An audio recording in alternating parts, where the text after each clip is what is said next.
Alhamdulillahirabbil alamin wal aqibatu lil muttaqin wala udwana illa 'alal zalimin.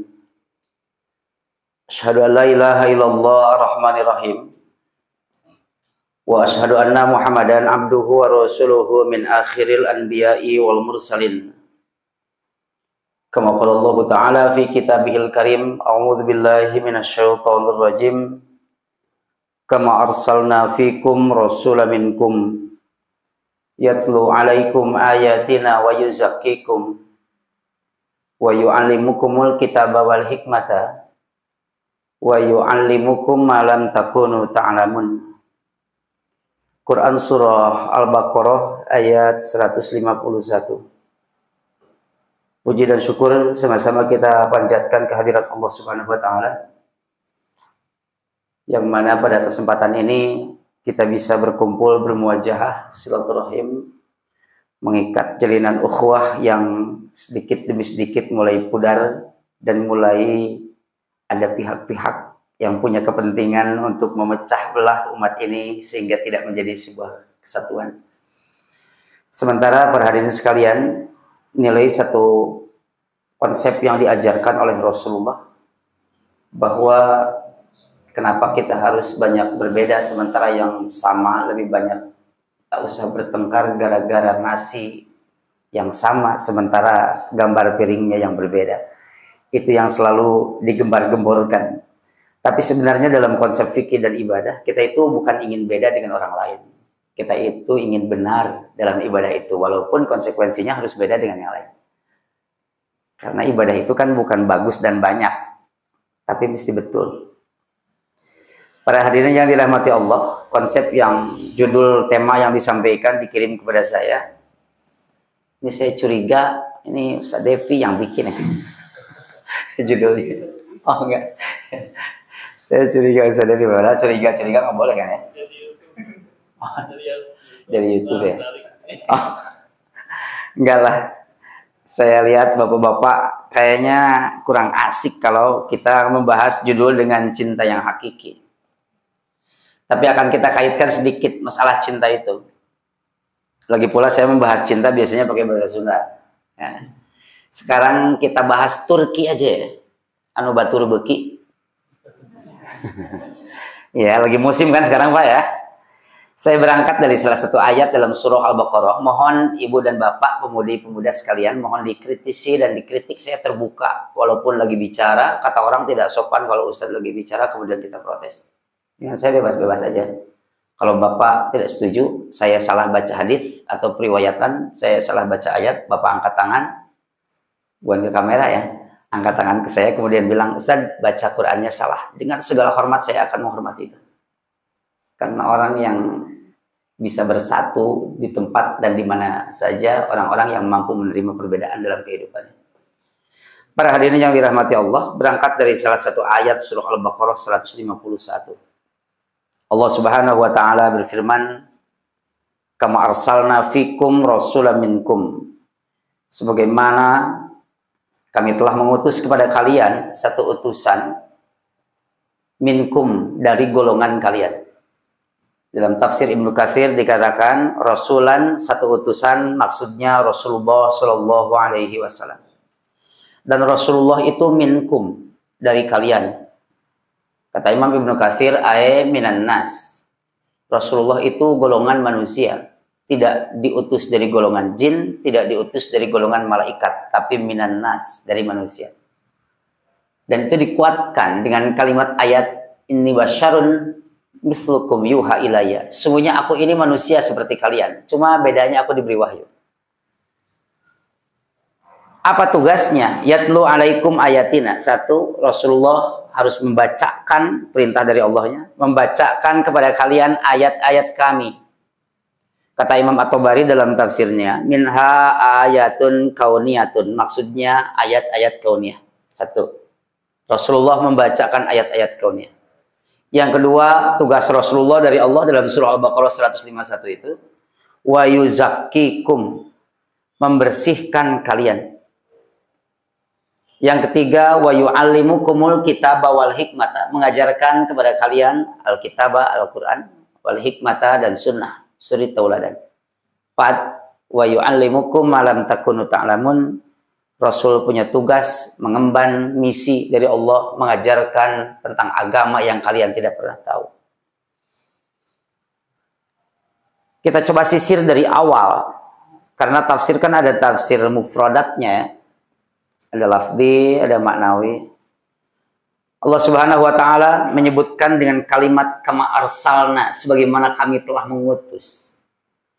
Fikum, kepada kalian umat manusia, rasulan, satu utusan, Rasulullah Shallallahu alaihi wasallam, yang lahir disepakati oleh para ulama, ahli sejarah juga, ahli tafsir juga, pada tanggal 12 Rabiul Awal tahun Gajah. Bertepatan dengan penyerangan Raja Abrahah ke Ka'bah. Ulama menyepakati sejarah itu, tapi tahunnya tahun Gajah disebut ya. 12 Rabiul Awal. La syakka fiha, tidak ada ulama satupun yang ragu tentang kelahiran Rasulullah tanggal 12 Rabiul Awal. Kenapa Ustadz tahunnya tahun Gajah? Karena belum ada tahun Hijriah. Kenapa bulannya Rabiul Awal? Karena nama bulan itu sudah ada sejak dunia ini diciptakan. Dari mana dasar hukumnya? Bahwa dunia ini diciptakan sudah ada nama bulan. Jelas-jelas ayatnya kan menyebutkan itu. Inna iddatas syuhur indallah ifna asyara syahran. Hitungan bulan di sisi Allah itu ada 12 bulan. Minha arba'atun hurum. Yauma khalaqas samawati wal ard, ketika diciptakan langit dan bumi. Minha arba'atun hurum, di antara 12 bulan itu ada 4 bulan haram. Sepakat para ulama, Muharram, Rajab, Dzulqa'dah, Dzulhijjah. Makanya bulan itu sudah ada, Rabiul Awal, tanggalnya sudah ada, 12, tahunnya aja yang nggak ada, tahun Gajah. Lahirlah seorang sosok yang mulia, yang patut ditiru, dicintai oleh seluruh pengikutnya. Dan tidak sedikit pula manusia-manusia yang membenci terhadap beliau. Cacak Rasulullah, seorang pribadi yang luar biasa, tanpa cacat, tanpa celah. Nu sendil mah aya, kamu ka urang. Terus dia ke orang mau komo tuh. Apalagi kita komitmen dan konsisten untuk menjalankan sunnah Nabi. Makanya kalau Rasulullah menyatakan al-Islamu bada'a ghariban fasayamudu ghariban kama bada'a. Islam itu dibawa oleh Rasulullah itu asing, malah dilempari di negeri Taif. Ingat kata Rasul, fasayamudu kama bada'a, maka kembali nanti di akhir zaman Islam akan kembali asing. Tapi kata Rasulullah, fatuba lil ghuraba. Berbahagialah bagi orang-orang yang diasingkan oleh umumnya manusia. Kenapa? Alladzina yuhyuna ma amatan nas min ba'di min sunnati. Karena dia membereskan sunnah kami sesudah dirusak oleh manusia. Ternyata perusak sunnah itu ada ya. Bahkan orang-orang yang mengaku bahwa dirinya ahli sunnah. Mohon maaf, ini live streaming aja, nggak usah diedit. Saya bertanggung jawab dengan apa yang saya katakan. Baik secara hukum publik, hukum privat, maupun saya bertanggung jawab secara sosial kemasyarakatan. Orang berani bicara itu nggak boleh lari. Dan saya sering sekali berurusan dengan hukum gara-gara apa yang saya katakan. Tapi itulah hak. Kata Ali radhiyallahu anhu mengatakan dalam Mutiara Nahjul Balaghah, setiap orang yang menegakkan kebenaran tidak akan disediakan sahabatnya, tapi akan disediakan begitu banyak musuhnya. Ya, musuh yang tidak suka pada ajaran Islam. Sekarang kan lagi digembor-gemborkan, Pak. Wahabisme. Oh, rame di mana-mana. Hati-hati, Wahabi. Jenggotnya panjang, jidatnya hitam, celananya cingkrang. Ya kan? Sedikit-sedikit radikal, sedikit-sedikit radikal. Pakai jenggot kayak bapak ini, radikal. Lagi musimnya sekarang, pakai cadar radikal. Pakai rok span, radikal. Halo. Ya kan? Kurang ajar sekali kan itu. Fikihnya jelas, madhabnya jelas. Nyinyirnya minta ampun. Manusia macam apa kau? Tapi ikhlas itu kan tidak pernah maju karena dipuji dan tak mundur karena dicela. Konsep ikhlas begitu. Kalau majunya karena dipuji dan mundurnya karena dicela, itu artinya tidak ikhlas.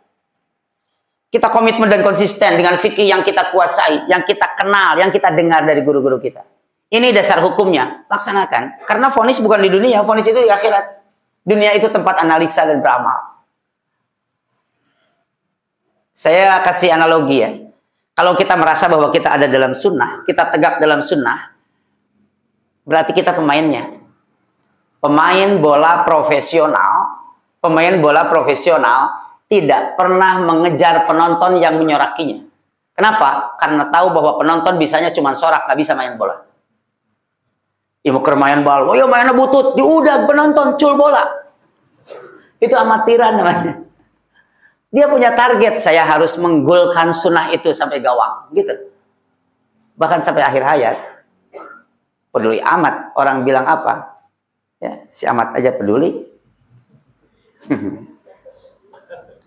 Makanya menjalankan sunnah itu, ya saya belajar sedikit-sedikit Pak. Tutup mata, tutup telinga, berikan yang terbaik untuk Islam, selesai. Jangan tergiur dengan urusan politik, walaupun politik bagian dari agama. Bukan bagian dari agama ya. Tapi politik harus pakai agama. Tapi jangan mempolitisir agama. Wih, Ustaz gua anak gitu ya kayaknya. Sul adab atuh Ustaz Yusuf seberapa? Oh tuh kasaluhureun teh kengeng. Padahal lagi anak nyician kau. Para hadirin yang dirahmati Allah, mohon maaf ini saya duduknya tinggi nggak nyaman sebenarnya Pak.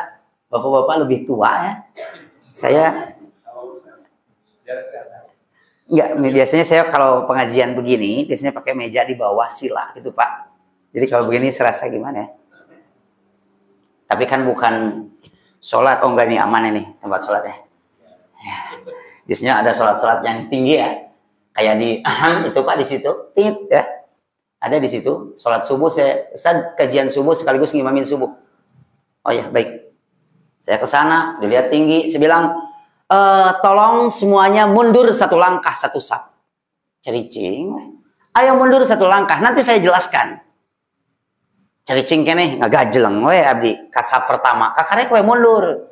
Justru saya mundur itu biar mereka bertanya, kenapa tidak sholat di tempat yang lebih tinggi? Saya jelaskan dalilnya gitu. Efeknya tiba-tiba ngomong, nu kitu wae cenah diuruskeun. Justru nu kieu nu kudu diuruskeun. Lamun nu kieu wae teu diuruskeun, aduh Pak, kana raka mah kuau wae salah, sah. Sok Bapak. Qomat, Allahu Akbar, asyhadu an la ilaha illallah wa asyhadu anna Muhammadar Rasulullah. Kuau wae sah kana raka. Aya nu kana raka ku laleur? Aya hadisnya. Dengan lalat saja boleh masuk kamu ke dalam kampung ini, tapi sembelih lalat satu sebagai untuk persembahan sang penghuni. Dipencit laleur kana rakana tulus tah jelema. Ya, apalagi dengan fikih-fikih yang lain. Dan itulah ceramah saya seperti ini yang banyak dibenci orang. Dan saya tidak peduli, saya pemainnya. Bismillah.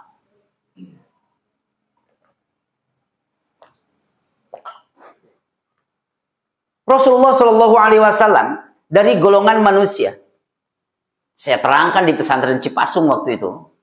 Semulanya dari Unisba ya. Saya terangkan para hadirin sekalian, bahasa Sunda ke. Para ikhwatu imam Rasulullah Shallallahu Alaihi Wasallam teh jalmi siga urang. Sok hilap, sok lepat, ngacung.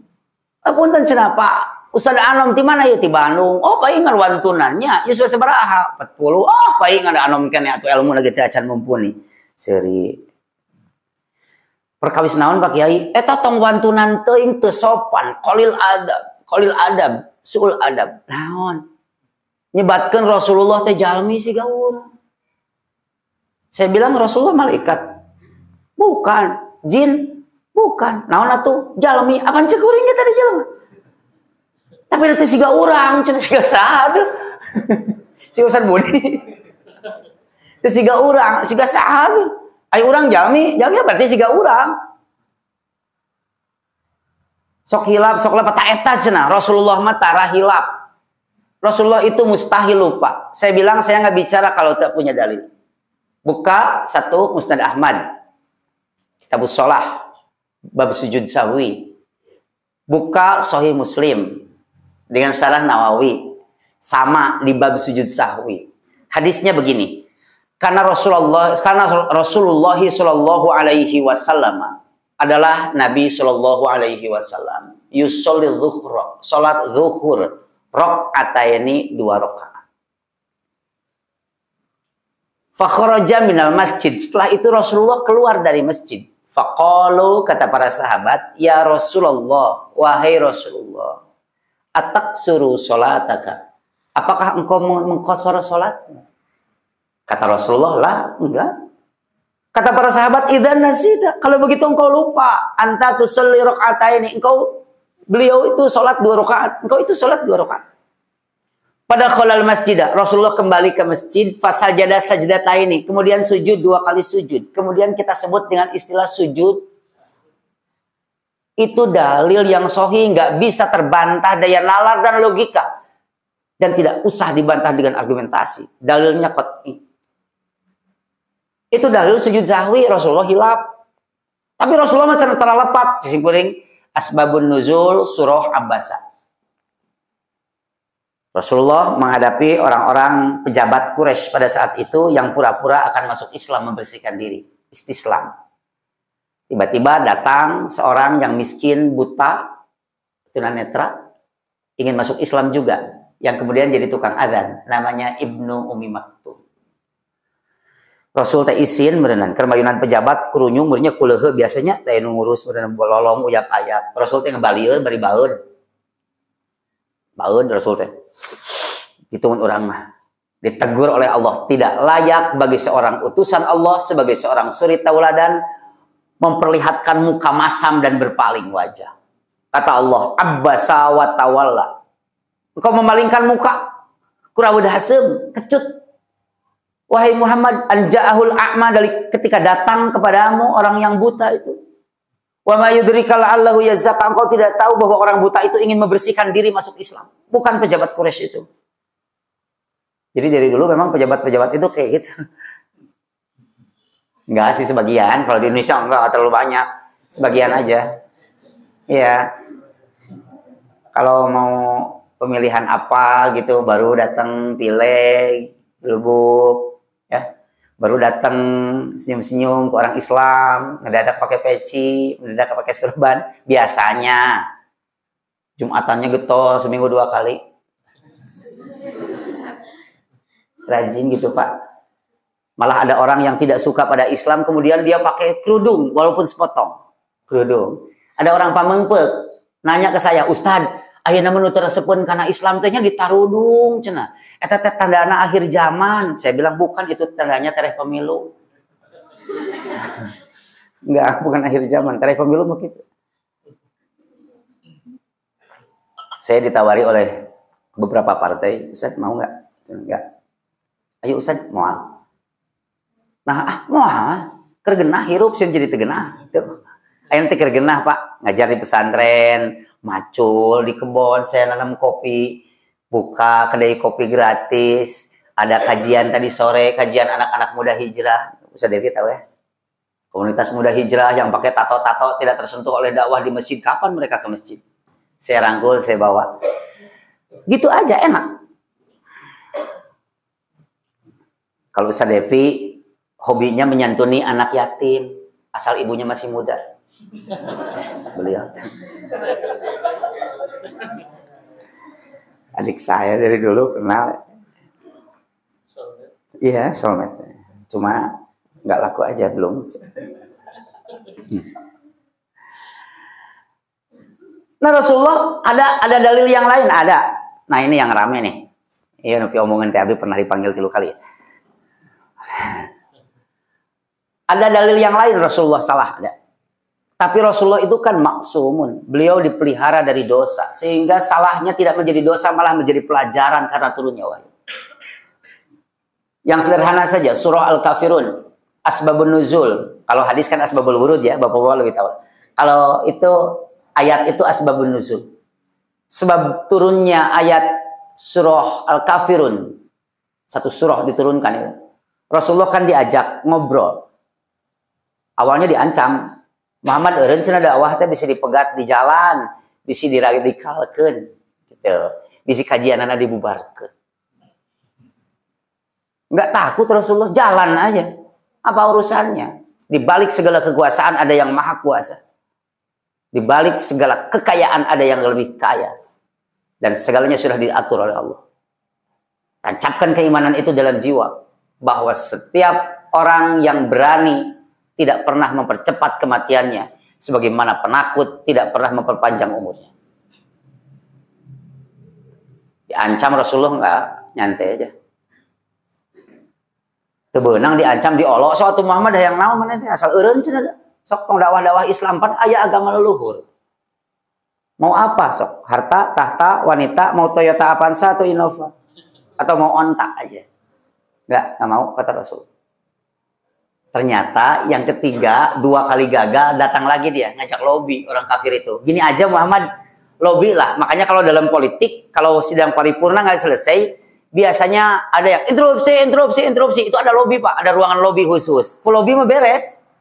Kumaha lamun kieu oh nya sampai atulah sabarewang gitu.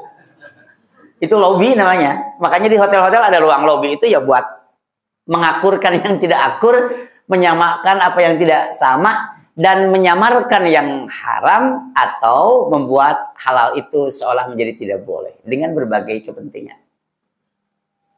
Muhammad kieu cenah atuh urang seuli hargaan we. Kumaha carana? Urang toleransi.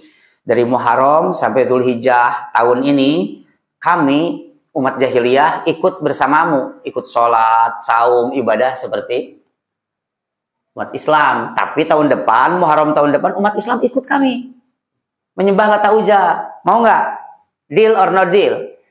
Secara naluri manusiawi, Rasulullah mau.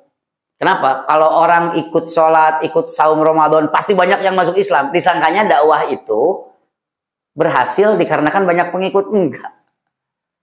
Dakwah itu berhasil karena kuatnya dan kokohnya menancapkan satu konsep akidah yang jelas pada umat.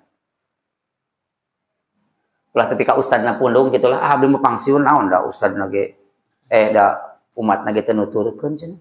Korea mah dijual kitab ge gadekeun.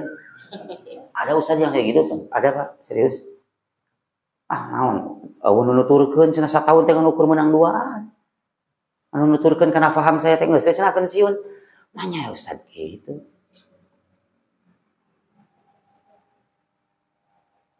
Nah, bagaimana cenah Muhammad? Rasulullah mau bilang deal. Karena logikanya main, maka agama itu tak selalu mengandalkan logika. Berdiri salaman, ditegur ku Allah teh. Katakanlah oleh Muhammad, ya ayyuhal kafirun, wahai orang yang kafir. Enggak, Allah bilang, wahai Muhammad, katakanlah kepada orang non-muslim. Enggak sih. Kepada orang kafir. La a'budu ma ta'budun, aku tidak akan menyembah apa yang kalian sembah. Wala antum abiduna ma a'bud, kau juga tak usah nyembah apa yang aku sembah. Sampai bolak-balik ayatnya. Dan terakhir, toleransi yang sesuai dengan aturan syariat adalah lakum dinukum waliyadin. Untukku agamaku, untukmu agamamu, selesai. Jangan ada adu tawar. Di urang mau toleransi itu jadi ulah ilu. Jadi toleransi itu diartikan sebagai sinkretisme. Sinkretisme itu pencampur adukan keyakinan, itu tidak boleh. Orang luar ngucapin selamat lebaran, kita rame-rame selamat Natal, selamat Waisak, selamat Nyepi. Apa? Ditanya, ibu ini agamanya apa? Ngamuk. Naonnya ngamuk?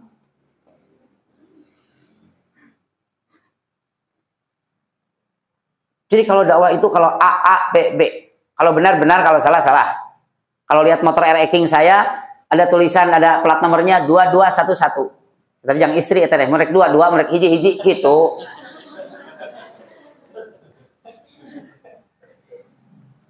Tuh, ayah pilihan. Mun hente. Tuh, ayah usah devi itu mah. Mun beri 22, mun beri hiji-hiji. Tuh. Apalagi poligami kan ibu-ibu sensitif ya Bu ya. Karena kaitannya dengan rasa. Dan Bapak mengawali itu, mengaku bahwa itu sunnah, tapi diawali dengan sesuatu yang jelek. Itu dalilnya wala taqsu fi ma'rufin, hadis riwayat Bukhari, Kitabul Iman. Jangan berbuat maksiat dalam kebaikan. Itu nggak bohong lah. Ngus nikah, susulumputan, dan memang tidak perlu minta izin. Ditanya aku istrina, nya Bapak nikah deui? Tuh cenah. Sok ngawadul gitu, heug nagog jadi lalaki teh. Nya rek naon gitu. Kumaha usah lamun didagor cenah ku gas 3 kilo maot. Sahih atuh. Daripada keur ngalayaos didagor teh pan keur ngabohong maot lagi jahiliyah. Ngaku ya Ustaz ya. Ya ngaku ya. Jujur.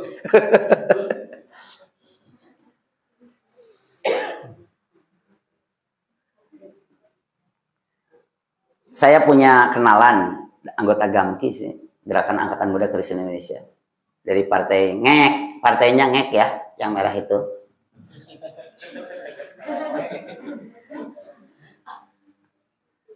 Dia namanya Sadiman Bakara, orang Batak Tapanuli. Tinggal di situ di Arjasari, di gunung situ sama saya. Bikin kusen, dia. Kusen rumah saya dia yang bikin. Beda sih, ya dia taat, Kristen taat. Anggota Gerakan Angkatan Muda Kristen Indonesia. Dikenal orangnya. Ya kita interaktif secara sosial. Rasulullah juga kan jual beli dan sebagainya dengan mereka. Dia pulang ke Bengkulu, kemudian sudah tidak ketemu 3 tahun, dia telepon, Pak Ustadz ya, gimana kabarnya Pak Ustadz? Alhamdulillah baik. Kamu siapa ya? Gimana kabarnya? Puji Tuhan. Nah, puji Tuhan. Dia bilang Assalamualaikum. Assalamualaikum. Waalaikumsalam. Saya bilang nggak tahu saya. Oh, ini siapa? Saya Bakara. Waduh, ulangi. Assalamualaikum. Waalaikumsalam. Saya bilang. Kenapa Pak Ustadz? Enggak. Aturan agama saya menyuruh seperti itu. Apalagi agama saya menyuruh latabda'ul yahuda walan nasara bisalam. Tidak boleh mendahului orang Yahudi dan Nasrani dengan selamat. Salamnya. Fa idza laqitumuhum fadtarruhu ila diyaqih. Kata Rasulullah, jika kau bertemu di jalan yang sempit, tongelehan, bepurungkutan, nago. Itu kan bisa multi tafsir sebenarnya. Jangan beri celah mereka. Gini Pak Ustadz, gimana lah ya? Gini Pak Ustadz kan seperti saudara saya, sebangsa setanah air. Iyalah, ceramah aja pakai Garuda. Sebangsa setanah air, betul saya bilang. Ada persaudaraan bila dia tanya, Pak Ustadz, setiap tahun saya mengucapkan selamat lebaran pada Pak Ustadz dan keluarga.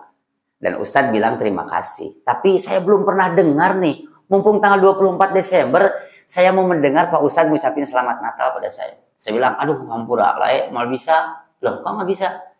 Nggak bisa, dalam agama saya mengucapkan selamat terhadap peribadatan orang lain itu tidak boleh. Ketawa dia, Ustadz tirage ucapan selamat Natal, cenanawan hesena. Ya itu hesena, itu. Gampang kan? Dia bilang, gampang tapi nggak bisa saya. Bukan nggak bisa, tapi nggak boleh. Makanya Islam ketat-ketat teuing. Saya bilang agamamu yang terlalu longgar. Kamu boleh mengucapkan selamat. Pak Ustadz menyudutkan saya. Enggak, kamu yang tinggal di sudut, saya bilang. Kan aneh-aneh orangnya ya sekali Pak. Maksa gitu. Pak Ustadz kayaknya gampang lah. Pirage ngucapkan selamat Natal untuk menghargai saya. Saya bilang menghargai itu harus sesuai dengan harganya. Kalau ada orang pasien datang, udah dibopong, batuk, datang ke dokter, dokter ingin menghargai, dokter bilang, oh Bapak sehat-sehat teuing. Ya Allah. Pak, kalau menghargai itu, bilang yang sehat itu sehat, yang sakit itu sakit, yang sohi itu sohi, yang doib itu doib. Kalau yang tauhid itu tauhid, yang musyrik itu musyrik. Jujurlah. Itu menghargai. Imu kanu musyrik tepati tauhid cenah eta teh. Manya ya tepati tauhid. Iya halal haram tepati haram, manya haram tepati. Rada halal. Saya kayak lihat Ustaz Riza Bersalamah ya. Iya, saya suka nonton Ustaz Khalid Bersalamah, Riza Bersalamah. Oh itu? Pantesan nggak terlalu jelas ya. Kalau fotokopinya nggak terlalu jelas. Ada buram-buramnya gitu. Apa jeda?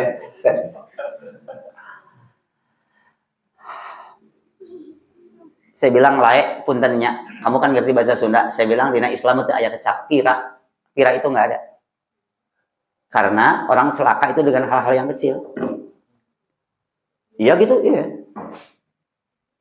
Keperempuananku rametuk ngalitnya. Biasanya atau aku kesik tuh aya nu ku kenceleng. Aduh, keperempuananku kenceleng teh aya. Ya. Jadi yang bahaya itu yang kecil-kecil karena dianggap remeh. Kabereyanku tulang sapi, enggak ada. dengan tulang ikan kecil ya. Seglong ya cina yo. Aduh tersedak saya dengan uang 5 juta. Nggak ada lah. Tersedak itu dengan 500 rupiah. Yang kecil aja. Kalau 5 juta itu kasogok. Pak nyogok sok 5 juta. On ke pabrik ini nyogok cenah 5 juta. Pangleleur gitu. Nyogok eta. Saya semelag. 500 rupiah mah. Kecil. Cenah naon hesena. Pok deh hesena. Saya bilang lae gini ya. Gini aja lah, biar mudah. Sekarang via telepon juga boleh.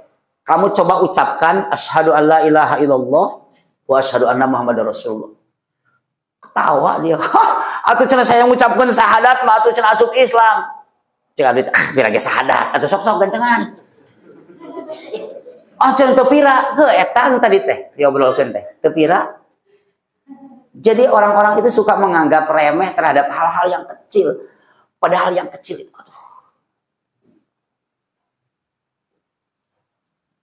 orang pura-pura muslim, oh pengkhianat dia pura-pura jadi muslim. Emangnya orang muslim gak banyak yang pura-pura kafir? Banyak kan? Atau mereka malah melakukan tindakan kekafiran? Wah, di mana? Mohon maaf bapak-bapak dan ibu yang masih suka nyimpen bolu kemudian pakai lilin. Apa itu? Mau masuk ke dalam muttafaqun alaih, man tashabbaha biqaumin fahuwa minhum. Barang siapa menyerupai suatu kaum bahwa dia itu adalah masuk ke dalam golongannya. Padahal dalam Islam itu Pak, Rasulullah sudah menjamin akan masuk surga. Semua umatnya, orang-orang yang hidup setelah Rasulullah diutus, itu akan masuk surga. Ilaman aba, kecuali yang enggak mau. Kata para sahabat, wa man ya'ba ya Rasulullah, ada gitu orang yang mau masuk surga. Kata Rasulullah, man ata'ani dakhalal jannah wa man asani faqad aba. Yang mengikuti aku bersyahadat, mengikuti jalan ibadahku dan akidahku juga akhlakku, dakhalal jannah, dia masuk surga. Wa man asani, yang menolak faqad aba, dia enggak mau masuk surga. Jadi orang Hindu, orang Buddha, orang Kristen, ya, mereka orang non Muslim asal mau syahadat, mau sholat, mau saum, menjalankan syariah, pasti masuk surga. Tapi pada rasanya ayat te orang Hindu siga Islam, sholat, saum, ayat itu ayat. Mun orang Islam siga Hindu, pabalatak di balaenah ge banyak. Ya, jadi kita yang suka niru mereka, kalau mereka nggak mau niru-niru kita. Dan memang tidak ada larangan dalam agama mereka seperti itu.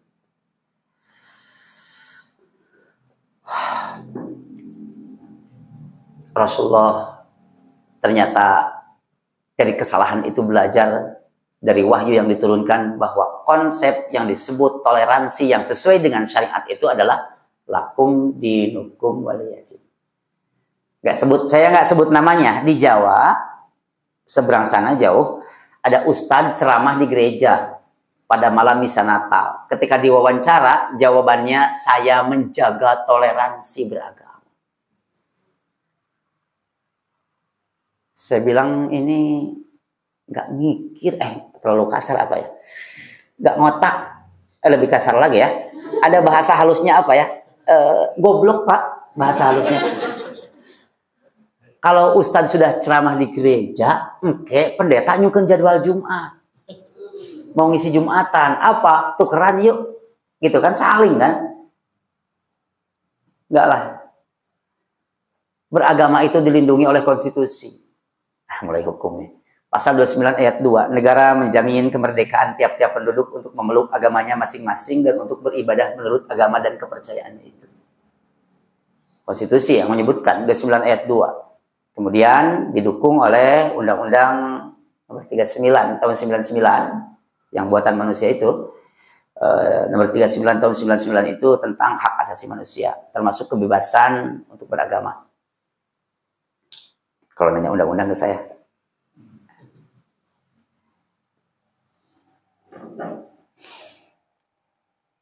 Seperti emansipasi di kita. Emansipasi itu diartikan salah kaprah. Wanita ingin sama derajatnya dengan laki-laki. Lupa umat Islam pada ayatnya sendiri. Bahwa ar-rijal qawwamuna 'alan nisa. Itu juga kan bima faddalallahu ba'dahum 'ala ba'd. Laki-laki harus tetap menjadi pimpinan atas wanita.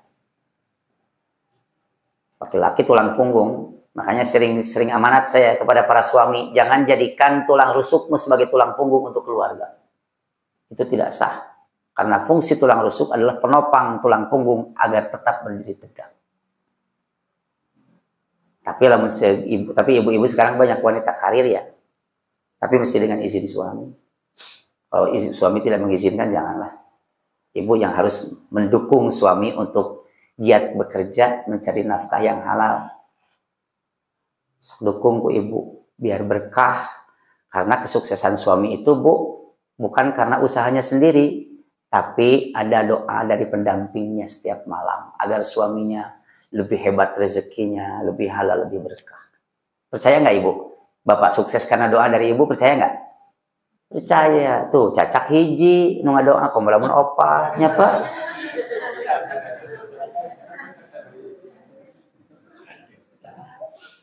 Berani sekali Ustadz, kan istri saya nggak ikut. Oh iya ya. Abdi udah wanian, kebanyakan orang suami itu takut sama istri, nggak? Saya berani. Wanian abdi muka istri, mungkin istri lebih wani ke abdi. Lanjut ya, sedikit lagi ya, sampai jam 60. Jangan terlalu malam lah. Saya nggak biasa, kita nggak biasa ngaji sampai subuh, balik ke warna naon. Aduh, maaf ya, saya ngomongnya begini ya memang begitulah ya. Kalau ibu-ibu suka ngaji sampai subuhnya sok we. Nah, itu nyarek. Saya kan datang bukan untuk merubah kebiasaan, enggak sama sekali. Saya cuma bilang ngaji sampai subuh, ustadznya 5, dapat apa pulangnya? Salat subuhnya 5:30 lagi. Kenapa habis ngaji katanya? Apa alasannya? Mencari ilmu lebih wajib dari sholat. Dari mana itu? Aneh-aneh saja zaman sekarang. Para hadirin yang dirahmati Allah, apa yang diajarkan oleh Rasulullah bahwa yang harus kita pegang lakum dinukum waliyati. Jangan ada sinkretisme di antara kita atau melegitimasi apa yang sudah digariskan oleh Rasulullah sebagai sebuah ajaran sunnah. Rasulullah itu diutus. Apa tugasnya? Satu, yatlu alaikum ayatina, membacakan kepadamu, kepada kalian ayat-ayat kami, tanda-tanda kekuasaan. Kata Imam Ibnu Katsir, ayatun kauniyatun, gejala alam lah ya. Yang sederhana saja. Bandung makan di riung ku gunung. Ternyata kata para ahli vulkanologi, ahli gunung, gunung itu tidak tercipta dengan sendirinya. Kun fayakun jadi gunung, enggak. Tapi mengalami satu proses, kata para ilmuwan ya. Saya nggak tahu. Prosesnya itu kan, bumi itu kan terus bergerak sehingga membentuk benua-benua itu. Terus bergerak, pecah gitu. Pergeseran kerak bumi itu kemudian disebut dengan gempa. Bumi itu terdiri dari lempengan-lempengan. Lempengan yang kuat mendorong lempengan yang lemah sehingga membentuk, tidak mungkin cekungan ke bawah. Dia membentuk cekungan ke atas. Cek, ngunci. Nah ini lempengan yang terdorong ke atas itu kemudian disebut gunung. Dan itu mengunci dengan fungsi supaya kerak bumi tidak bergerak. Ya, mata fungsi dari gunung itu adalah pasak bumi. Pasak bumi, kalau pasak itu kan yang ke dalam lebih panjang dari yang nongol ya. Ya kan, pacul, goplak, dipasuk, cak, cak, cak, cak. Itu yang masuknya segini, yang nongolnya cuma segini. Ternyata akar gunung itu, kata para ilmuwan, lebih dalam lagi dibandingkan yang muncul ke atas. Kenapa? Karena fungsinya untuk menjadi pasak bumi. Itu yang kemudian, gesekan itu, pergeseran kerak bumi itu, menghasilkan lava pijar dan gas. Kenapa? Karena pergeseran dan saling dorong-mendorong antara lempengan yang kuat dengan yang lemah itu disebut dengan proses isostasi dalam ilmu vulkanologi. Makanya di dunia nggak ada gunung yang nggak aktif, semuanya aktif. Kenapa tidak meledak? Belum diledakkan aja sama Allah. Nanti kiamat dicabut dengan akarnya dan diledakkan. Kebayangkan dahsyatnya.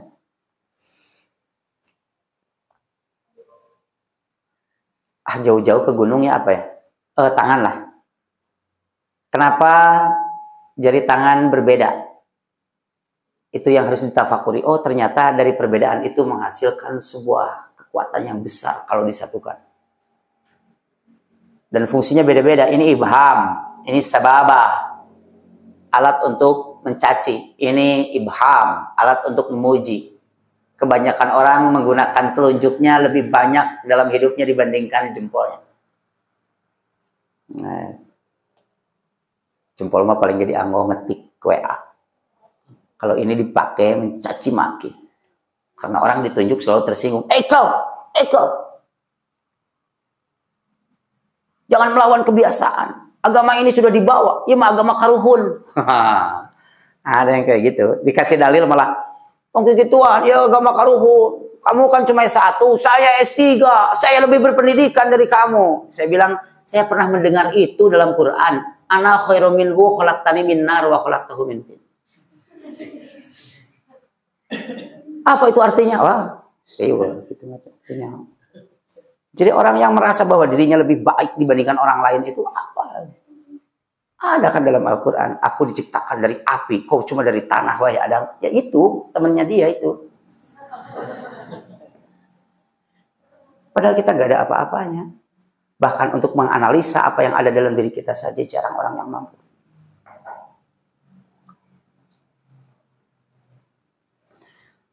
Kata para ahli gizi, saya kenal LIPI ya, Lembaga Ilmu Pengetahuan Indonesia, khutbah Jumat di situ. Sangkuriang, Jalan Sangkuriang ya Pak ya, yang dari Polsek Coblong ke sana tuh ada Lembaga Ilmu Pengetahuan Indonesia. Saya ngobrol sama dokter ahli gizi. Ustadz tahu nggak bahwa dari jari itu bukan cuma Allah menciptakan 7 miliar orang itu dengan kode sidik jari yang berbeda. Bagi kami para ahli gizi, dari tangan itu ternyata diteliti di bawah mikroskop keluar asam kalau makan itu. Jadi kalau kita disebut katanya urui meninggal tuangan enak beri lapar, itu dari sini tuh keluar asam juga, dan asam itu sinkron dengan asam lambung, sehingga proses pencernaan ketika makan dengan tangan itu lebih cepat pengasamannya. Gitu Rasulullah. Kenapa? Sunnahnya begitu. Rasul teh joroknya dalam otan, sunnahnya begitu. Faktor kesehatan itu cuma belakangan, analisa bahwa ini keluar asam. Manya di dia cina keluar asam. Ibu yang ada melopor lebaran, budak jauh gitu, tong dicabak si hasem. Dan emang asam dari sini. Jadi apa yang disentuh tangan itu asam ya.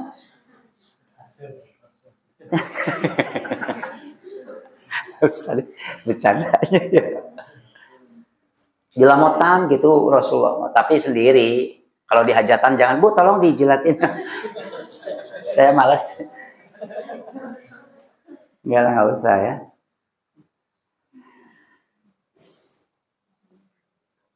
Dan hal-hal yang lain banyak sekali. Ya. Makanya jodoh saja kan kalimatnya wamin ayatih. Di antara ayat-ayat kami, tanda-tanda kekuasaan diartikan. Yatlu alaikum ayatina. 2 wa yuzakkikum. Membersihkan kalian. Membersihkan apa? Kata Imam Ibnu Katsir, wa yuzakkihim min amalil jahiliyah. Membersihkan kamu umat manusia dari kepribadian-kepribadian jahiliyah. Bapak banyak yang tersinggung kalau saya terangkan. Boleh? Boleh ya? Boleh. Oke. Saya pegang konsekuensinya.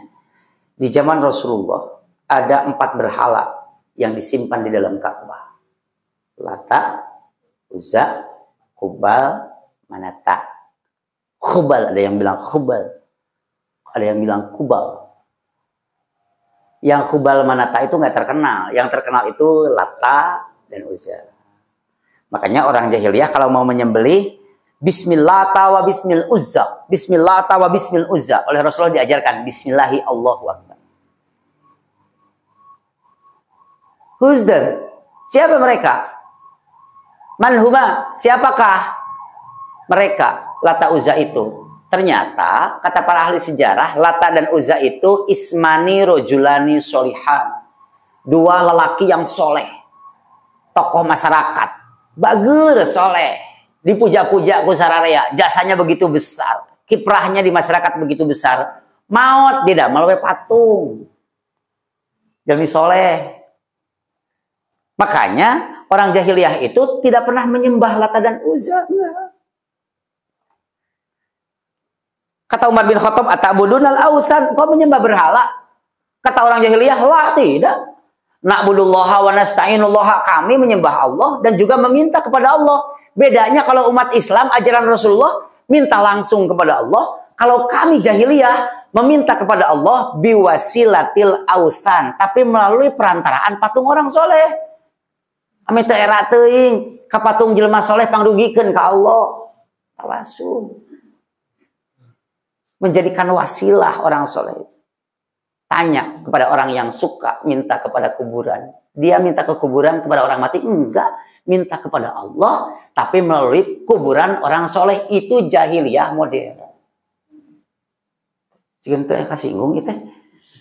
Tanya, bawa tarara. Biasanya suka ada yang ngacung. Ustaz tong nerangkeun nu kitu. Sok atuh ente ceramah di sini. Kan saya yang disuruh. Saya punya otoritas untuk ceramah selama didengar. Itu kan jahiliyah modern, Pak. Merasa dirinya tidak salah, didukung dengan dalil, mendalili amal. Ondang, anu sohor, anu kaluaran di luar negeri. Wah! Ustaz amatiran mah, ustaz kampung yang tidak tahu apa-apa, hafal berapa ribu hadis, beri maneh nangan hafal tilu. Hafal berapa ribu hadis kamu sudah menyalahkan ibadah. Bukan menyalahkan, toh saya menerangkan bahwa itulah kepribadian orang-orang jahiliyah pada saat itu. Ya pasti omongan ya video Ustaz Depi. Baik, tong diedit. Ya. Biasanya yang berani itu Al Jihad TV.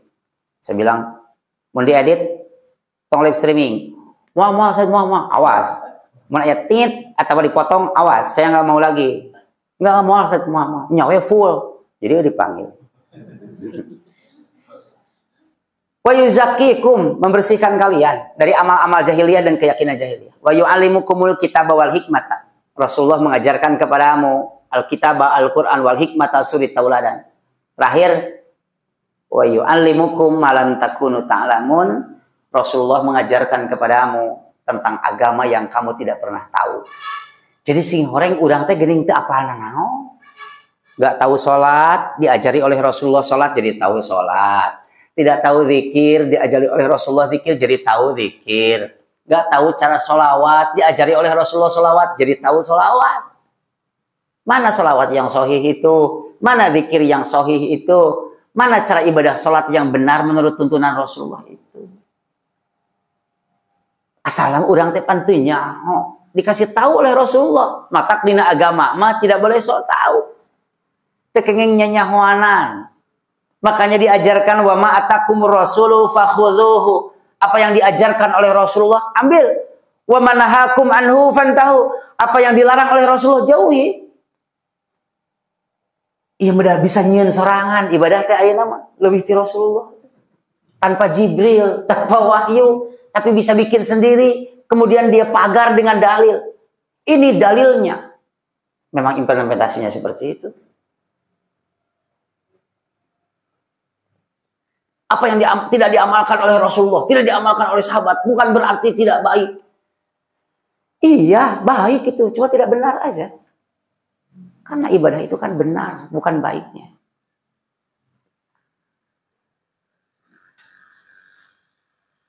Saya potong dengan cerita terakhir. Ada satu kafilah bawa unta dia, mau dagang sendiri, main single kayak yang live streaming, single aja terus. Ya ke tengah-tengah itu ya, ke tengah-tengah gurun pasir Pak, bawa unta. Untanya tadinya ditunggangin, cuma turun dia bawa. Dia pasang tenda di tengah itu. Dia pasang tenda. Malam-malam untanya diikat di luar tenda. Dia tidur di dalam tenda. Si orang itu. Jam 2 malam kan dingin kalau di padang pasir ya. Untanya nongol. Mang, milu nyumputkeun hulu mang tiris. Nah, Ustaz ngomongkan dongeng ini ya.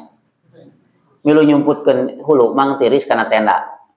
Ngegeser we Pak, bergeser si orang itu. Kemudian unta masuk nih kepalanya.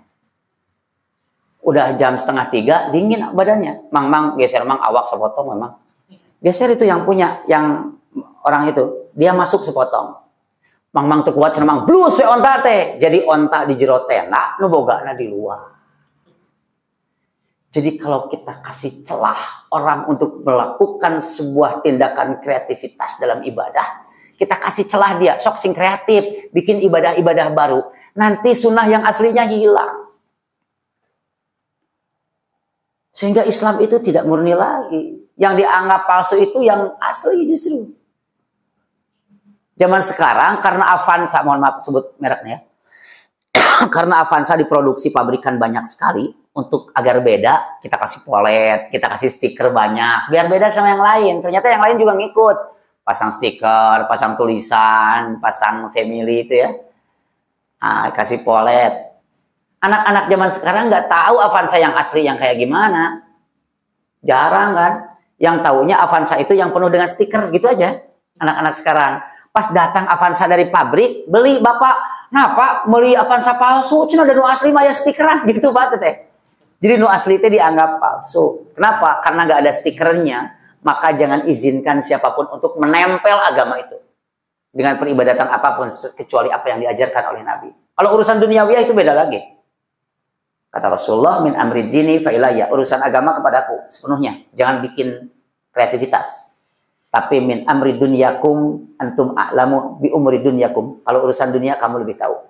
Ibadah haji harus sama dengan kami, tapi berangkat ibadah haji urusan dunia, jangan naik onta, kamu gak nyampe. Pakai pesawat aja. Aturan perang ikuti aku, tapi alat perang kau lebih tahu urusan dunia itu. Urusan dakwah ikuti caraku, urusan pengeras masjid itu urusan dunia, kau lebih tahu.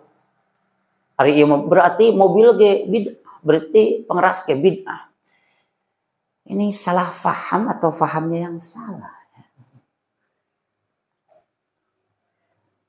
Ustaz, takut nggak sih selama gini? Takut nggak sih? Enggak. Biasanya sih panitia suka, Ustaz tolong nerangkan gitu deg-degan, abdi mau Ustaz galak-galak teh. Pengurusnya aja di komplek. Enggak, kalau ada apa-apa bilang aja, kenapa Ustaz ceramahnya kayak gitu, nyinggung ke sana, nyinggung ke sini, galak lagi. Bilang aja disuruh satpam, itu depan. Biar satpam yang nanti tanggung jawab. Janganlah, insyaallah ya. Malah nanti Ustaz Depi akan simpan nomor saya untuk komplain.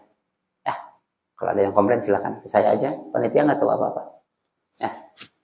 Jadi panitia itu nggak salah, DKM nggak salah, pengurus masjidnya nggak salah, gitu. Dan saya juga nggak salah. Siapa yang salah? Yang komplain yang salah. Ya.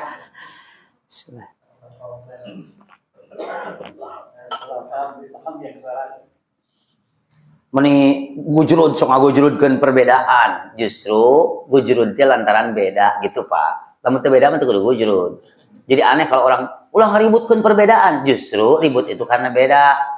Bapak lompat ke Arjasari, Ustad, aya gempa ka dieu, teu aya sami ka balaena ge teu aya. Nah jeung gujrud ari sami mah teh. Justru gujrud teh karena beda. Tapi saya kasih catatan kakinya di bawah terakhir nih. Perbedaan faham di kalangan masyarakat adalah sesuatu hal yang sah dan wajar sebagai tanda kebinekaan. Tapi kita harus fair dan terbuka supaya teruji kebenarannya.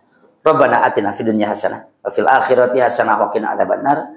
Aqulu qouli hadza wa astaghfirullah li wa lakum wal afu minkum. Wassalamualaikum warahmatullahi wabarakatuh.